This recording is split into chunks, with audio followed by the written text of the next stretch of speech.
चुके हैं। अरमान, पहले तो ये बताइए, कल कौन कौन सी कंपनीज हैं जिन्होंने अपने तिमाही नतीजे जारी किए हैं, कैसे रहे हैं? बिल्कुल कई सारी कंपनियां जिनके नतीजे आते हुए दिखे हैं, जिसमें सबसे पहले अगर आप बात करें तो हीरो मोटोकॉर्प, यहाँ पर जो हमारा अनुमान था उससे बेहतर नतीजे आते हुए दिखे हैं।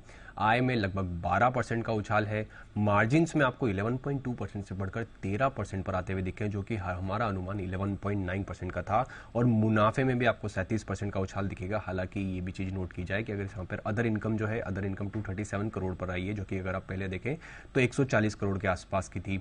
और कंपनी ने डिविडेंड भी दिया है 35 रुपए प्रति शेयर का, जो फाइनल डिविडेंड है उसका भी ऐलान किया है।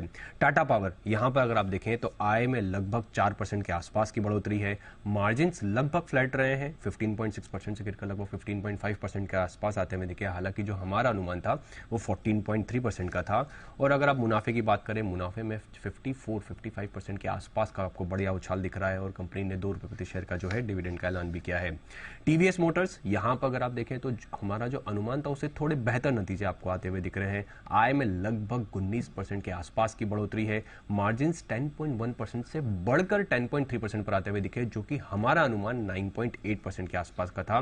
और मुनाफे में भी लगभग आपको 49-50% के आसपास की जो बढ़ोतरी दिख रही है, लगभग 410 करोड़ पर आते हुए दिखे हैं। हालांकि यहां पर भी नोट कीजिए कि अगर अदर इनकम है, वो अदर इनकम 71 करोड़ पर आई है, जो पिछली बार अगर आप देखें तो 8 करोड़ थी। यूनाइटेड ब्रेवरीज, यहां पर ओवरऑल नतीजे आपको कमजोर दिख रहे हैं, जो कि हमारा अनुमान था उससे कमजोर आते हुए दिख रहे हैं। आय लगभग 3.4% के आसपास बढ़कर आई है, मार्जिन्स में बढ़ाकर देखा गया है, 15.3% से गिरकर 3% के आसपास आते हुए दिखे हैं। हालांकि जो हमारा अनुमान था 10.8% के आसपास का था, उस हिसाब से यहाँ पर आपको बड़ी जो है गिरावट जो है आय में भी दिख रही है। मुनाफा लगभग 94% के आसपास जो है गिरकर आता हुआ दिखा है। और कंपनी ने 7.5 प्रति शेयर का डिविडेंड का जो है ऐलान भी किया है। उसी के साथ साथ अगर आप बात करें 361 वैम की, वहां पर अगर आप देखें आय लगभग 7% बढ़ी है, मार्जिन्स 42.3% से बढ़कर 56.5% पर आए हैं। और 4 रुपए प्रति शेयर का जो है डिविडेंड का ऐलान भी किया है। एप्टस वैल्यू हाउसिंग फाइनेंस, एनआईआईज लगभग 26% के आसपास बढ़ी है। जीएनपीए में आपको सुधार दिखेगा, 1.4% से गिरकर 1.2%, 1.15% के आसपास आते हुए दिखे हैं। और एयूएम में भी आपको लगभग 30% के आसपास की जो है बढ़ोतरी आती हुई दिखेगी।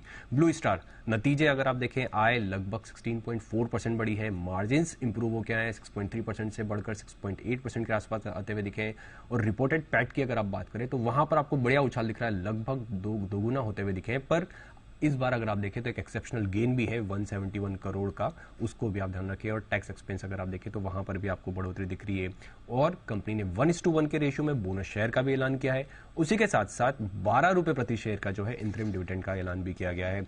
और अंत में सीएट की अगर आप बात करें तो आय लगभग 11% बढ़कर आई है, मार्जिन्स में भी इंप्रूवमेंट है, 7.2% से बढ़कर 12.8% पर आते हुए दिखे हैं। और मुनाफा जो 25 करोड़ का था वो 134 करोड़ का आता हुआ दिखा है, लगभग आपको बढ़िया बढ़ोतरी दिख रही है। और अंत में अगर डिविडेंड की बात करें तो डिविडेंड भी 12 रुपए प्रति शेयर का जो इंटरिम डिविडेंड का है वहां पर भी ऐलान किया गया। ऑलराइट, चलिए, तो ये तो वो कंपनियों की एनालिसिस रही जिन्होंने कल अपने तिमाही नतीजे पेश किए हैं।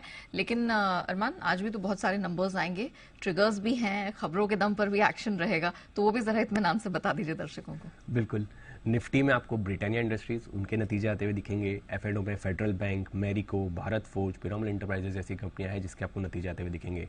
रूपी मार्केट जो है वो बंद रहेगा क्योंकि बुद्ध पूर्णिमा के उपलक्ष्य में। स्टॉक्स जो बी ग्रुप से टी ग्रुप में चले जाएंगे, जिसमें आप कोहिनूर फूड्स ले लीजिए या एसवीपी ग्लोबल टेक्सटाइल्स ले लीजिए। इसी के साथ साथ शंघाई कॉर्पोरेशन ऑर्गेनाइजेशंस में जो एफएम्स हैं उनकी मीटिंग होने वाली है गोवा में, जहां पर लगभग अगर आप देखिए 15 डिसीजंस एक्सपेक्टेड है। खबरों के हिसाब से टाटा मोटर्स पर ध्यान रखिएगा क्योंकि 12 मई को बोर्ड बैठक में नतीजों के साथ साथ डिविडेंड पर भी विचार किया जाएगा। और ये इंटरेस्टिंग इस वजह से है क्योंकि अगर आप FY16 के बाद, फाइनेंशियल ईयर 16 के बाद, ये पहली बार होगा जो कंपनी जो है डिविडेंड का ऐलान करने वाली है। मनापुरम फाइनेंस, यहां पर अगर आप देखें तो ईडी ने कंपनी के एमडी और सीईओ वीपी जो नंद कुमार साहब हैं उनको 143 करोड़ की जो संपत्ति जब्त की है। और जब्त की में आप बैंक बैलेंस देख लीजिए, शेयर और लाभ से जुड़े एसेट्स जो हैं वो भी शामिल हैं। HDFC लिमिटेड, यहाँ पर जो कॉन कॉल्स की हाइलाइट्स आती हुई दिखी हैं, यहाँ पर HDFC बैंक के साथ मर्जर जो प्रक्रिया है जुलाई तक पूरी होने की उम्मीद है। और HDFC HDFC क्रेडिला फाइनेंशियल्स में कि नए ग्राहक जोड़ने के लिए जो है उन्होंने उस मुद्दे पर समाधान के लिए वो आरबीआई से उन्होंने कहा है वो चर्चा भी करेंगे, और जो उनकी हिस्सेदारी है जहां पर 100% है उसको घटाकर वो 10% करने पर भी विचार करेंगे। बॉम्बे बर्मा, यहां पर आप देखें तो लगातार जो है दिक्कतें बढ़ती जा रही है। गो फर्स्ट की जो मुश्किलें लगातार बढ़ती जा रही है, क्योंकि लीजर्स ने अगर आप बात करें तो उन्होंने अपने प्लान डी रजिस्टर करने की जो है अर्जी दी है। ZS लाइफ साइंस, इनको एक टैबलेट के निर्माण और बिक्री के लिए यूएस FDA से अंतिम मंजूरी मिलती हुई दिखी है। इंद्रप्रस्थ गैस, यहां पर ACME की बात करें, ACME clean tech solutions private limited के साथ उन्होंने ग्रीन हाइड्रोजन से जुड़े इंफ्रा के लिए MOU किया है, और दोनों कंपनियां हाइड्रोजन जनरेशन प्लांट सेटअप करने के जो संभावना है वहां पर भी उसके साथ में उस पर काम करने पर भी विचार करेगी। पतंजलि फूड्स, मैरिको, अडानी विल्मार, इन कंपनियों पर आपको ध्यान रखना है, क्योंकि खाद्य तेल कीमतों पर खाद्य सचिव ने समीक्षा बैठक की है। उसमें अंतर्राष्ट्रीय स्तर पर उन्होंने बताया है कि कीमतों में कमी आई है और इंडस्ट्री को फायदा ग्राहक के पास, अगर आप देखें तो ग्राहकों को पास ऑन करने का जो है जो आपको गिरावट आई है उसको पास ऑन करने का आदेश दिया है। और अंत में गोदरेज प्रॉपर्टीज पर ध्यान रखें कि कंपनी ने लगभग 6.7 एकड़ की जो है भांडुप में एक जमीन खरीदी है, और अगर आप देखें इससे JB Advani on company private limited के साथ उन्होंने पहले ही उस लैंड को डेवलप करने के लिए पहले ही करार कर